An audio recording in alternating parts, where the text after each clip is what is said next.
Saúde, amada igreja, na paz do Senhor. Como tem sido o seu domingo? Abençoado? Nós temos muitas pessoas que têm parado, desistido no meio do caminho. O pastor Marcos, ele falou no início que a temática do culto de missões hoje era a 100ª ovelha. Aquela ovelha que talvez há algum tempo estava junto com as outras, mas que se afastou e necessitou do pastor sair ao encontro dela. Hoje não é apenas o dia do culto de missões da Adna. Hoje, o terceiro domingo de outubro, é considerado pelo Pacto de Lausanne o Dia Internacional de Missões. Um dia em que celebramos e lembramos de todos aqueles que dedicaram a sua vida a ir em busca de pessoas que ainda não ouviram falar do Senhor. Eu gostaria de convidar você a abrir a sua Bíblia no livro de Romanos, capítulo 11, o versículo 29. É um texto bem conhecido.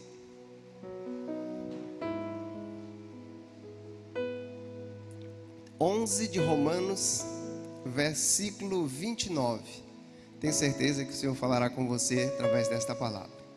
Na versão que nós temos aqui na nossa tela, está dizendo: porque os dons e a vocação de Deus são sem arrependimento. Uma outra versão vai nos falar assim: porque Deus não muda de ideia a respeito de quem Ele escolhe e de quem Ele abençoa. No livro de Números, Deus vai dizer assim, que Ele não é como os homens que mentem. Deus não é homem para mentir. Se Ele prometeu, Ele não vai cumprir. Ele tem grandes coisas para fazer na nossa vida, mas nós precisamos crer no chamado dEle na nossa vida e deixar que através do Espírito Santo Ele venha exercer aquilo que Ele já preparou para as nossas vidas, independente do que esteja acontecendo. E muitas vezes as coisas acontecem no meio do caminho e nós paramos, nós desistimos e deixamos muitas vezes de dar ouvido à voz do Espírito Santo. O Jó, depois de ter passado por toda aquela dificuldade, que a Bíblia diz que foi o próprio Deus que permitiu Satanás, não foi um homem, foi qualquer, Deus permitiu Satanás o provar, porque Deus queria usar a vida de Jó para nos mostrar que quando Deus permite algo em nossas vidas, Ele tem um propósito que muitas vezes está acima de nós. A vida de Jó, ela serviu de bênção para nós. A Bíblia diz que ele já era um homem íntegro, um homem reto, um homem abençoado. E lá no final do seu livro, que está registrado, capítulo 42, no verso 2, Jó chega à conclusão. Depois de ter reclamado, falado muitas coisas, ele vai dizer assim: bem sei que tudo podes e que nenhum dos teus pensamentos podem ser impedido. Outra versão diz: tu pode todas as coisas e nenhum dos teus planos podem ser frustrados. Independente do que aconteça ao longo do caminho, aquilo que Deus projetou para as nossas vidas depende somente de nós, porque depender dele há de acontecer. Conta uma história que um certo empresário, um homem de negócio, morava numa cidade muito movimentada e que normalmente ele não ia de carro para o trabalho, ele ia de trem, porque era mais fácil, menos trânsito. E naquele dia ele tinha uma reunião muito importante e ele então acordou cedo. Tinha chovido na noite anterior e não teria aula naquele dia. Era o dia de trabalho e não teria aula. O seu filho acordou cedo, como era de costume, para ir para a aula, e estava brincando na lama, na poça d'água que se formou na frente da sua casa. E ele então se arruma, coloca toda a sua roupa, preparando para esta reunião importante que tinha, porque ele não poderia perder o trem, que saía em ponto, às 8h05 da manhã, daquele ponto onde ele pegaria perto da sua casa. Então ele se arruma. Enquanto ele está saindo, ele vê o seu filho brincando na lama.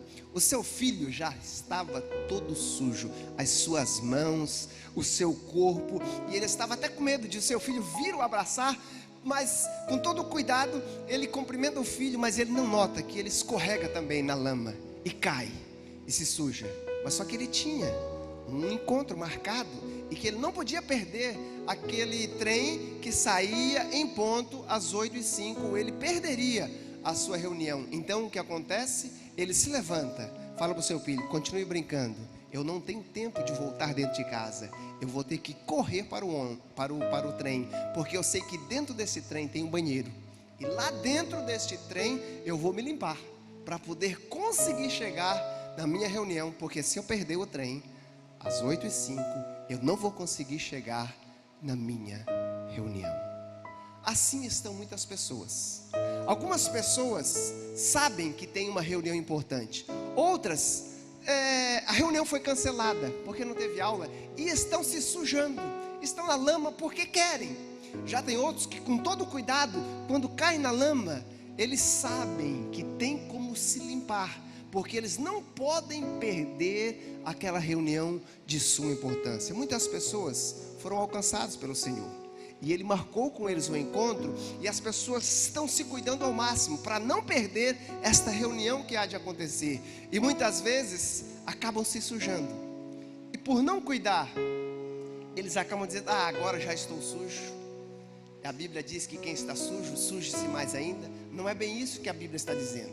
A Bíblia está dizendo que devemos ter o cuidado de manter as nossas vestes limpas, entendendo que teremos que um dia nos apresentar ao Senhor, e que precisamos estar alerta para aquelas pessoas que não estão cuidando, estão na lama brincando e não entendem que precisam se limpar, precisam entender que o Senhor tem um grande projeto e que os planos deles não vão se frustrar por causa de uma falha nossa. O Senhor já sabe das nossas imperfeições. Muitas vezes a ovelha, ela está seguindo o pastor, mas por causa de alguma coisa que lhe chama a atenção, ela sai do caminho e ela se perde, e ela não dá atenção à voz do pastor que está ouvindo, e quando ela nota, ela está perdida. Nós precisamos estar atentos ao chamado do nosso Senhor, porque a Bíblia diz: os dias se aproximam cada vez mais da reunião que nós temos marcado com Ele. Mas não podemos nos apresentar lá com as nossas vestes sujas, mas precisamos ajudar aquelas pessoas que já estão na lama a sair da lama e ter um encontro com o Senhor. Mas talvez você diga: não, você não conhece a minha vida, você não sabe. A minha vida de pecado é tão profunda que não tem mais solução. Sabe, se Deus tinha algum dom, o texto que você leu diz que o dom e a vocação de Deus é sem arrependimento. Se Deus tinha algum dom e algo para fazer na minha vida, com certeza Deus não tem mais para fazer, porque a minha vida está num lar de pecado. Eu até quero falar com você. A Bíblia nos diz que aquilo que nós queremos para nós, nós devemos fazer aos outros.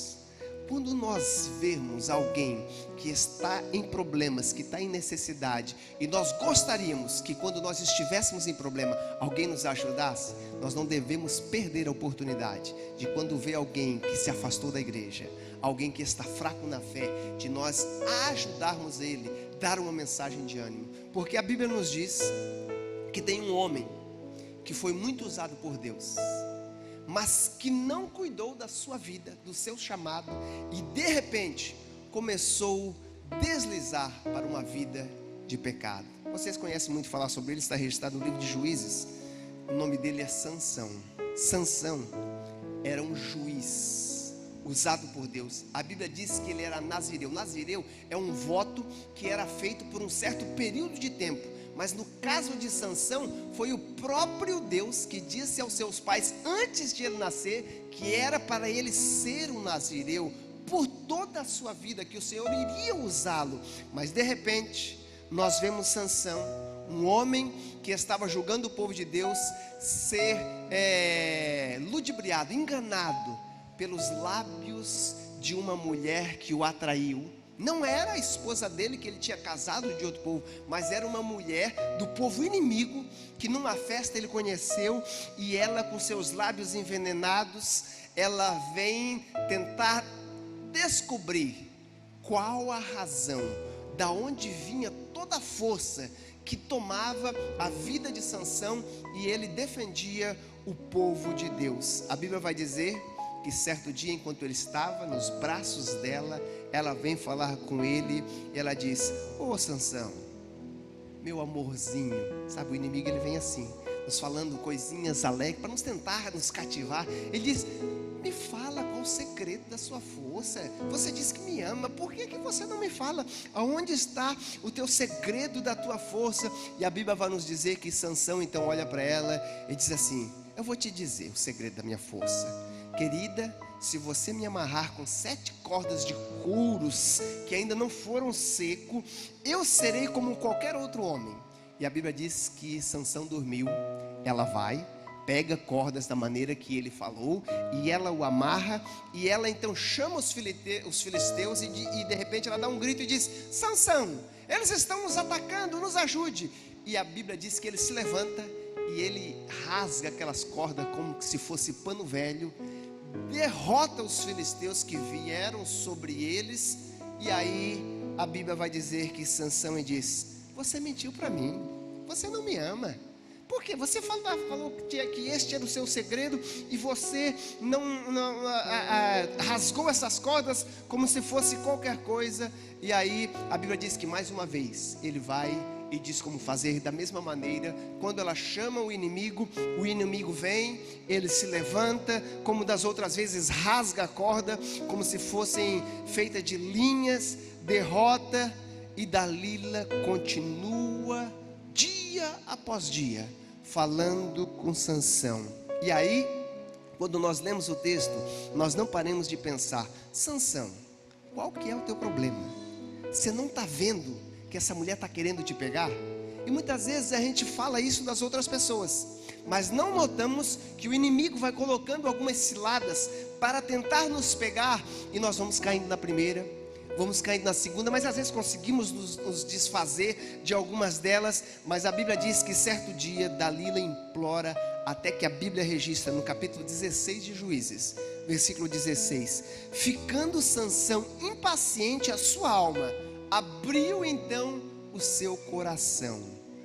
O sábio Salomão, ele disse: olha, acima de tudo que você deve guardar, guarde o seu coração, porque dele flui as fontes da vida. Mas a Bíblia diz que ela abriu o coração e disse: olha, na verdade, Sansão falou para ela: eu sou um nazireu de Deus, nunca passou uma navalha sobre a minha cabeça. Se eu rapar, sairá a minha força, e eu serei como qualquer outro homem.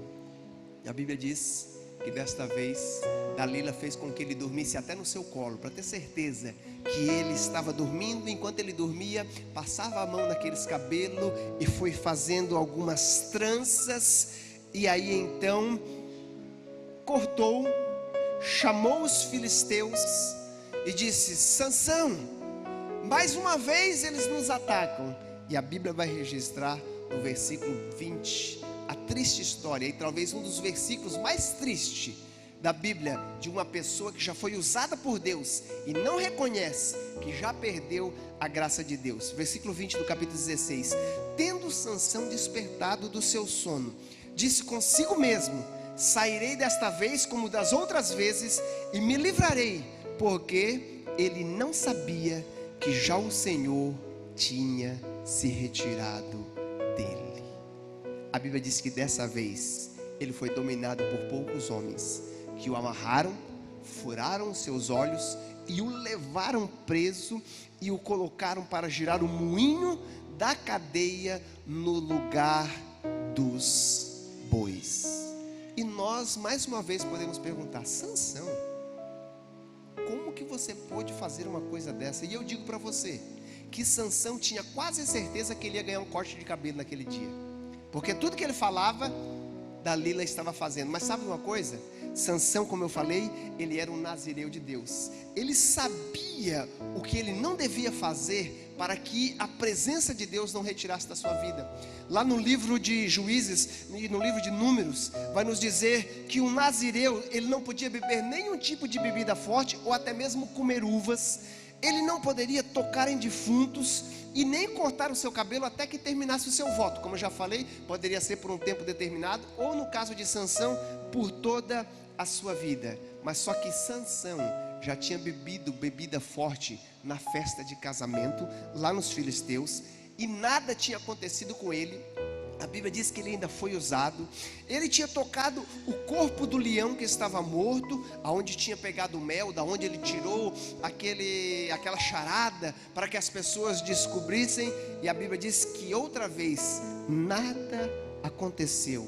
O Espírito do Senhor ainda veio sobre a vida dele depois que a Dalila contou a charada, ou a esposa dele, quer dizer, não Dalila, contou a charada para os seus parentes, e eles acertaram, e ele teve que dar todo o seu presente que ele falou que ia dar. A Bíblia diz que ele ficou com tanta raiva que ele saiu, e o Espírito do Senhor veio sobre a vida dele, e ele tacou fogo em toda a seara dos filisteus. Sabe o que Sansão estava pensando?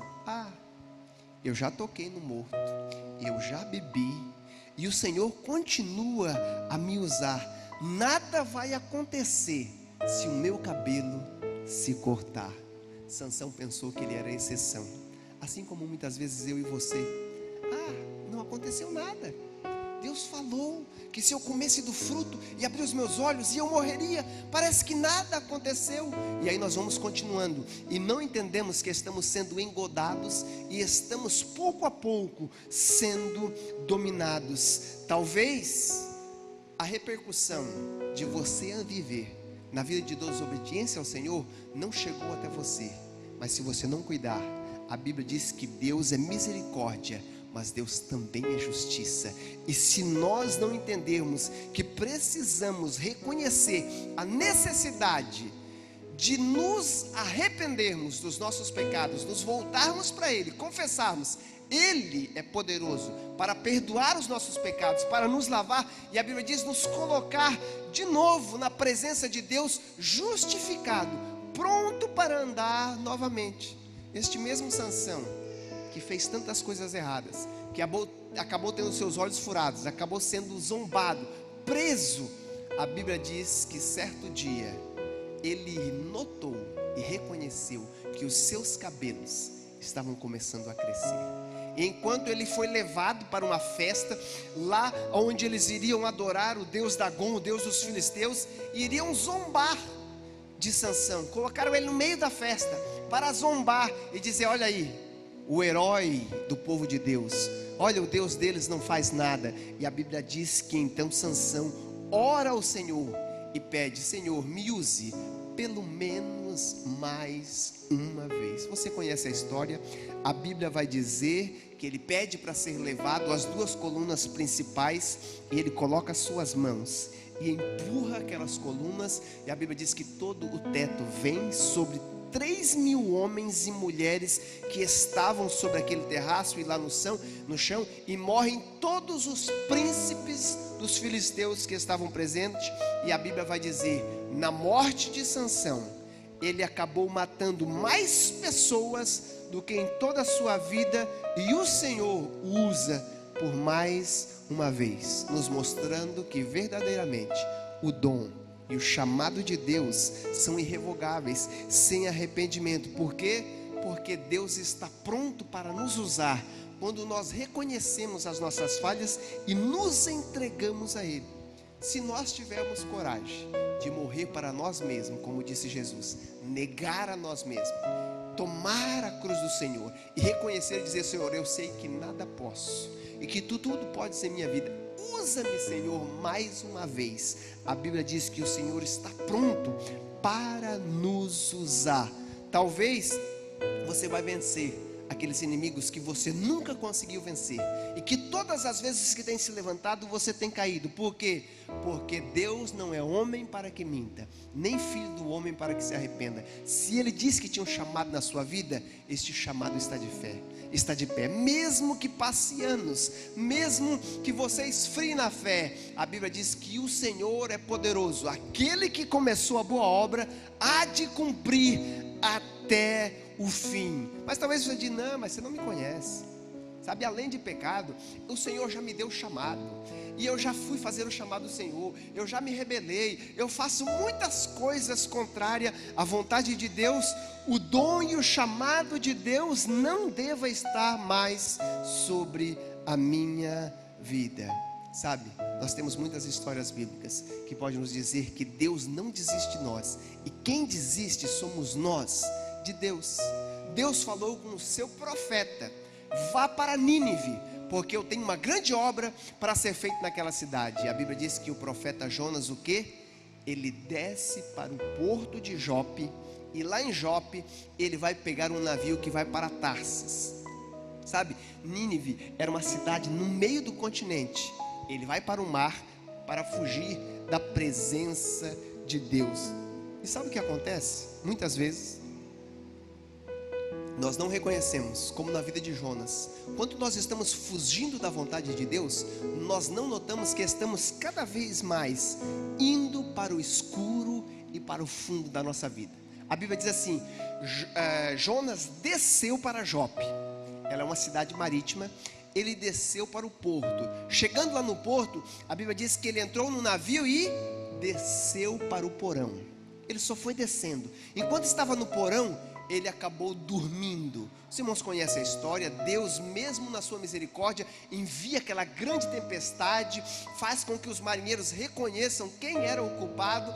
E quando o próprio Jonas reconhece que ele era o culpado, ele aceita ser lançado no mar, para que todos aqueles que estavam ali não viessem perecer por causa da sua rebelião contra o chamado de Deus. E a Bíblia diz que ele é lançado no mar, e um grande peixe vem e o pega. Da cidade para o porto, para o fundo do porão, e agora para o fundo do mar, nas profundezas do ventre de um animal. E aí a Bíblia diz que ele, no capítulo 2 do seu livro, se sentiu como estivesse no Seol, no inferno. Como muitas vezes, quando nós desobedecemos à vontade de Deus, nos sentimos abandonados, achamos que Deus não nos está vendo. Mas o salmista escreve no Salmo 127, se não foge memória, ou 137: não tem como nós fugirmos da presença de Deus. Se eu for no mais alto céu, lá Ele está. Se eu for no mais profundo abismo, lá Ele está. Ele me sonda, Ele sabe os meus sentimentos, Ele sabe os meus medos. E a Bíblia diz que Jonas diz: Senhor, reconheço que errei.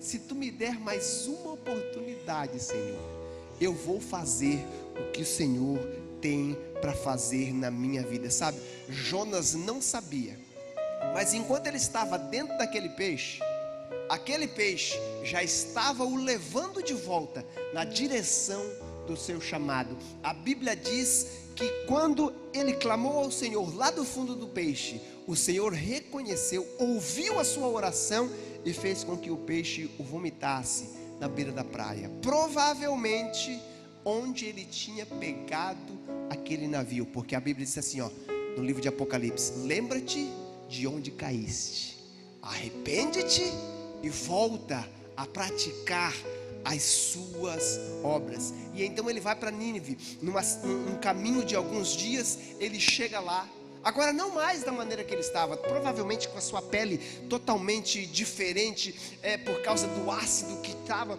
no ventre daquele grande peixe, mas agora com uma nova oportunidade de cumprir o chamado de Deus. E a Bíblia diz que quando ele chega lá, dentro daquela cidade, ele faz uma pregação simples, poucas palavras.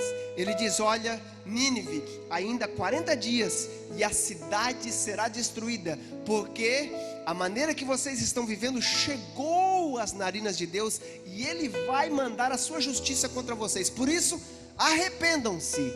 E a Bíblia diz que a cidade toda, o rei, se arrependeram, levantaram um grande jejum. E a Bíblia diz que Deus não destruiu aquela cidade. Não foi que Deus mudou de ideia, porque nós acabamos de ler um texto que Deus não é como os homens que mentem. Deus não se arrepende. Na verdade, quem mudou foi as pessoas. Deus disse: se vocês continuar desta maneira, vocês vão ver a minha justiça, mas se vocês mudarem, a minha graça e a minha misericórdia está sobre você. Diz a Sagrada Escritura que toda a cidade se arrependeu do seu estilo de vida e Deus teve misericórdia deles. E o maior avivamento até então registrado em toda a Bíblia, toda uma cidade se converteu a Deus. Pelo menos a Bíblia vai dizer que por um longo tempo a cidade de Nínive se voltou para o Senhor e não foi destruída, sabe? Mesmo que você pense que você não mereça, Deus não desiste de você, porque a chamada dele, Deus não quer de volta. O que ele tem para você é para você cumprir, porque a Bíblia diz: Deus não tem prazer naquele que colocou a mão sobre o arado e voltou para trás. Sabe, talvez você seja alguém que já esteve ativo na casa do Senhor. Talvez você diz: mas eu já tenho me rebelado, eu tenho abandonado o Senhor. Hoje tem uma palavra para você. Ele diz: volte a praticar as obras de justiça, que o Senhor está pronto para te usar novamente na vida de outras pessoas. Existem muitas pessoas que ainda nem ouviram falar de Jesus e que precisa de uma pessoa como você, que talvez já passou por tantas dificuldades, sabe o que é viver longe de Deus, para dizer assim: Deus te ama tanto, Ele pode mudar a sua vida, assim como Ele mudou a minha vida. Talvez você diga: sabe, além do pecado e da rebelião, eu tenho me acovardado, porque Deus, Ele tem me chamado. Eu venho na igreja e o Senhor fica me chamando, o Senhor fica falando: não, você tem que fazer, você tem que fazer, e eu fico negando. Eu nego tanto a Deus, que até mesmo no meu trabalho, as pessoas olham para mim, eu não preciso falar, e elas reconhecem que eu sou um cristão. Sabe, não é você lá daquela igreja, aquela Adna, daquela, não. E às vezes eu não tenho coragem, e eu tenho negado ao Senhor. Eu vim aqui hoje dizer para você que um dos 12 discípulos de Jesus, que andou com ele 3 anos e meio, no momento em que o Senhor mais precisava, a Bíblia vai dizer que Pedro disse: eu não conheço este homem. Quando ele foi confrontado: tu não é um daqueles que seguia Jesus? Ele disse: não, eu não o conheço. Seguindo-o de longe, a Bíblia diz que ele nega Jesus algumas vezes. O perigo de nós começarmos a seguir Jesus de longe é que nós podemos negá-lo. E a Bíblia diz que mesmo Pedro negando Jesus naquela noite fria, enquanto Jesus Cristo estava sendo julgado na casa do sumo sacerdote Anás, a Bíblia vai dizer que Jesus olha para Pedro, e o olhar de Jesus se cruza com o olhar de Pedro. A Bíblia diz que Jesus olha com amor, mas Pedro, reconhecendo a sua falha, ele sai daquele lugar e ele vai chorar amargamente. E sabe o que é mais triste? É que quando ele sai, a Bíblia diz que ele diz: eu reconheço que eu fiz algo errado, eu não posso mais servir a este Jesus. Ele me avisou, ele disse que eu devia cuidar, que o diabo estava querendo se levantar contra mim. E aí eu disse: não, Jesus, todos podem te negar, mas eu eu não te negarei, eu vou contigo até a morte. E de repente eu nego o Senhor. A Bíblia diz que Pedro volta então à sua velha vida, mas não só volta à sua velha vida. O grande problema é que quase sempre que nós voltamos à nossa velha vida, nós influenciamos algumas pessoas. E a Bíblia diz que os outros discípulos acabaram acompanhando Pedro. Mas Jesus, que é tão misericordioso, quando ele ressuscita ao 3º dia, a Bíblia diz que ele fala com as mulheres que vão no túmulo, que queriam honrá-lo, que queriam balsamar o seu corpo, acharam que ia encontrar alguém morto lá, mas encontram um Cristo ressurreto.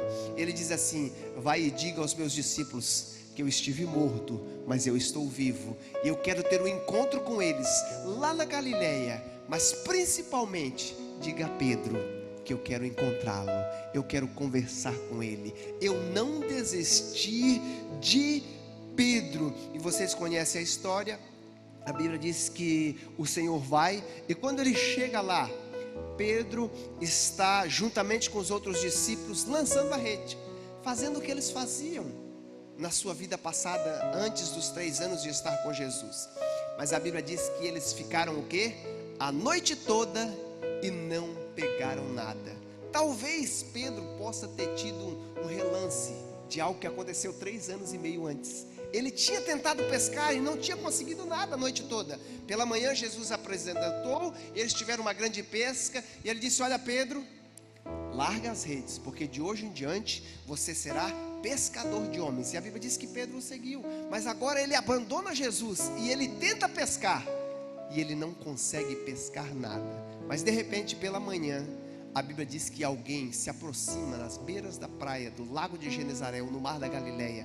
É um lago pequeno, sabe? É o mar que a gente tanto conhece falar da Bíblia. Ele é apenas uma sequência do Rio Jordão, em uma bacia, onde ele se forma mais largo, conhecido como Lago de Genezaré, ou a parte do Mar da Galileia, porque ele tem a sua prainha, dá algumas ondas devido às montanhas que tem ao seu redor. E a Bíblia diz que eles estão lá pescando e nada pegaram. E Jesus então chega na beira da praia e diz: ei, tem alguma coisa aí para nós comer? E a Bíblia diz que eles não reconheceram, mas eles gritaram de lá: não pegamos nada. E aí de repente aquela pessoa que está lá na beira do mar diz assim: lança a rede do lado direito. E a Bíblia então vai registrar no livro de João que quando eles lançaram a rede, eles pegaram tanto peixe que o barco ia se afundando. E aí a Bíblia vai dizer que João reconheceu e disse: é a voz de Jesus.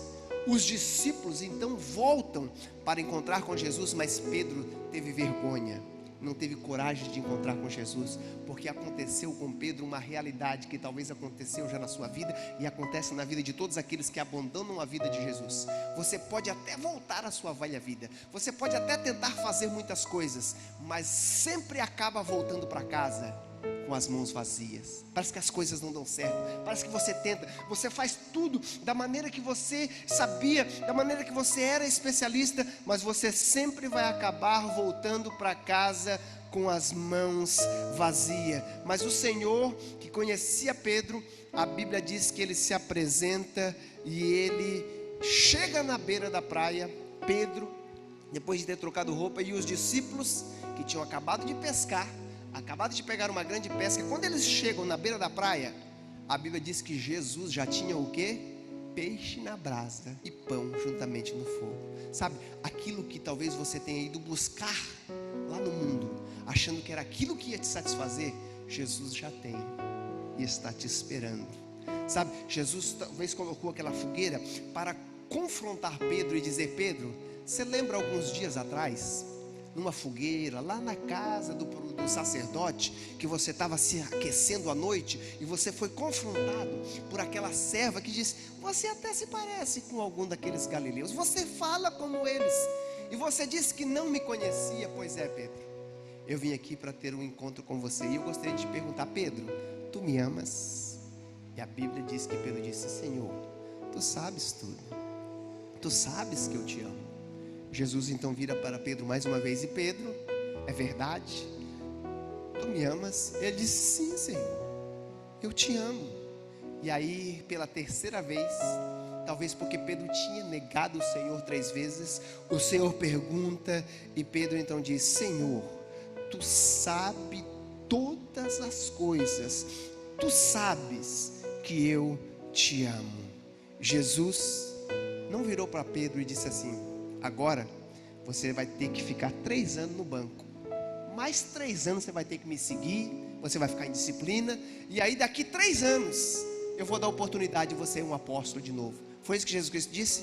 Não. Jesus Cristo disse: Pedro, se tu me amas, então apacente as minhas ovelhas, porque os dons e os chamados de Deus são sem arrependimento. Isto é o que o Senhor está falando para alguém. Talvez você que esteja nos assistindo esta noite, talvez você tenha abandonado a igreja, talvez desde a pandemia você não veio à igreja, talvez desde a pandemia você nem coragem tem de falar para alguém que você é um cristão, e você tem fugido, se rebelado do chamado de Deus. E hoje o Senhor manda dizer para você: que você não precisa se acovardar, você não precisa ter medo porque se envolveu numa vida de pecado, ou porque você está fugindo em rebelião ao Senhor como Jonas.